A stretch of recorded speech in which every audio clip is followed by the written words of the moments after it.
Imagine a phone that refuses to follow every trend, a compact machine that makes you feel calm instead of overwhelmed. The 2026 Nokia button phone brings back simplicity with a hint of modern magic.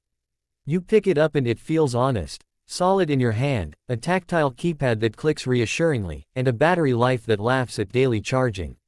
Today I'm taking you through everything you need to know, from that memorable first impression to how it performs day to day, whether it's worth your money, and who this phone is actually for.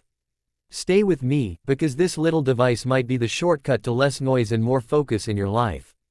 From the moment you see it, the design makes a statement. No glass slab, no infinite screen, just a purposeful rectangle with gentle curves and a premium matte finish that doesn't scream for attention but ages gracefully.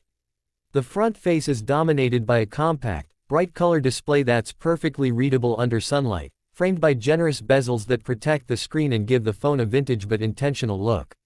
The physical keypad sits below and it's not an afterthought. Every key has a satisfying mechanical travel and a textured surface so you never miss a press.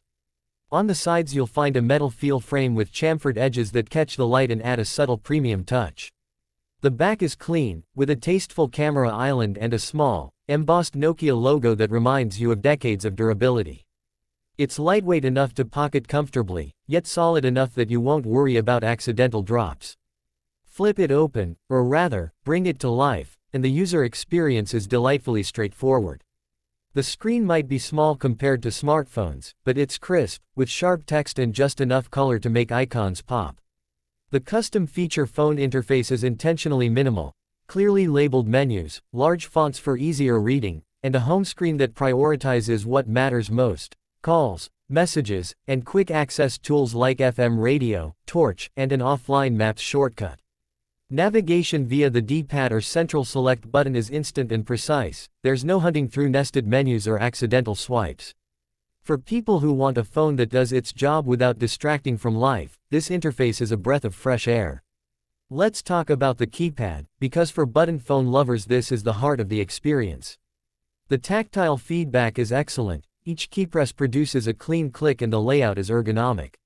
Speed typing is surprisingly comfortable when you get used to T9 or predictive text, and the dedicated call and end keys are perfectly placed for one-handed use.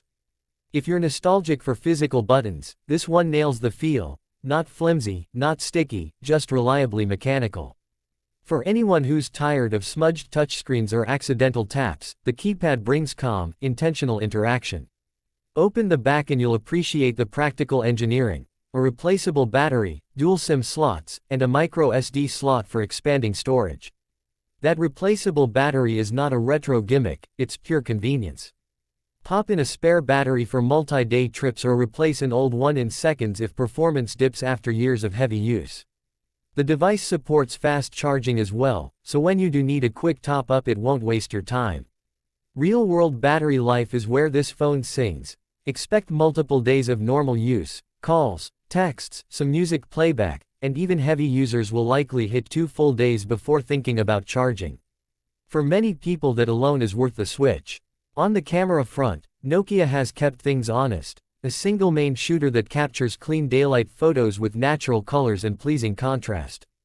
It's not made to challenge flagship camera phones, but it handles quick snaps well, social media ready images in good lighting, and surprisingly useful low-light photos thanks to intelligent noise reduction. The front-facing camera is adequate for casual video calls.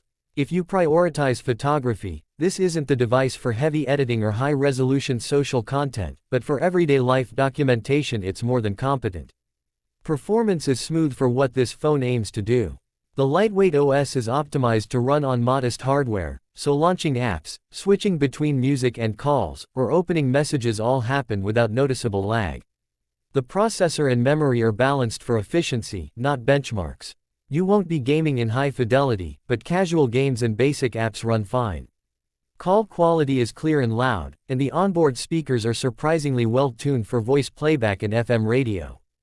Bluetooth connectivity is stable for pairing headsets and speakers, and there's a 3.5mm headphone jack for those who prefer wired audio, a small joy that many modern devices have dropped.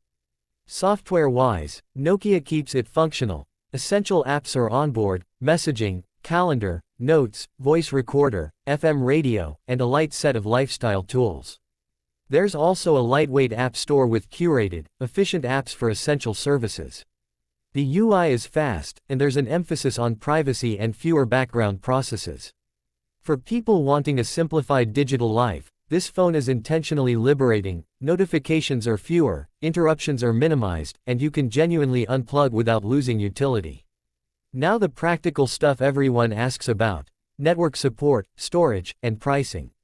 The phone supports 4G LTE for clear calls and efficient data on the go, with fallback to 2G, 3G where available. Dual SIM support is perfect for travelers or users balancing personal and work numbers.